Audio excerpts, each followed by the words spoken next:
Hello and welcome to Thought for September the 1st.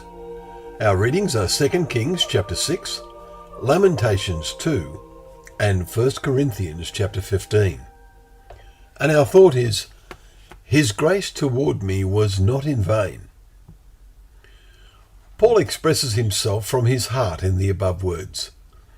After his astonishing encounter with Christ on the Damascus Road, he was overwhelmed by a sense of utter appreciation, followed by total commitment in the service of Christ for the rest of his life. Our oft-quoted chapter 15 in Corinthians today must be read slowly, meaningfully, letting the emotion of Paul's message sink deeply into our minds.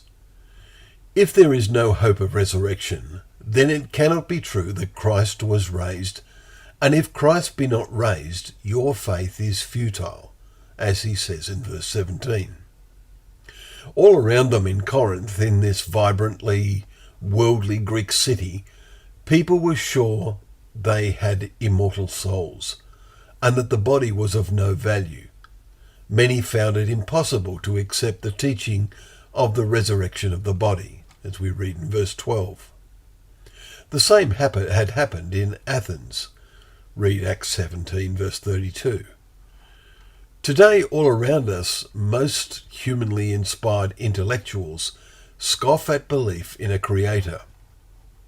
This human message is now being expressed in an ever greater spirit of conviction.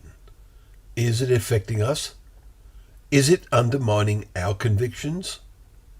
We need to apply our minds both to the clear facts of the Bible and also the lessons of secular history, seeing the great upheaval in belief and conviction 1950 years ago as testified in secular sources as well as in the Bible, and declare with Paul with all our hearts, but in fact Christ has been raised from the dead, the firstfruits of those who have fallen asleep.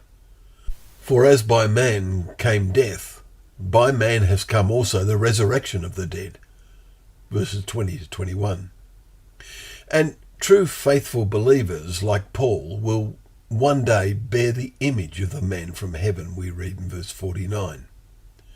Indeed, in the final days, we shall not all sleep, but we shall be changed at the last trumpet. For the dead will be raised imperishable, and we shall be changed. Verses 51 and 52. Because Paul is totally concentrating on the reality of the resurrection, he does not mention there is also a judgment, but he does elsewhere, for instance in Romans chapter 2, verses 16 and Romans 14, verse 10. Our chapter concludes with a challenging message beginning with the significant word therefore. Therefore, my beloved brothers and sisters, be steadfast, immovable, always abounding the work of the Lord, knowing that in the Lord your labour is not in vain. Paul provided that his grace toward me was not in vain. Verse 10. Let us do the same. Well, thank you once again for joining us for Thought for the Day, where together we can open up the pages of God's Word, knowing that Word to be a lamp to our feet and a light to our path.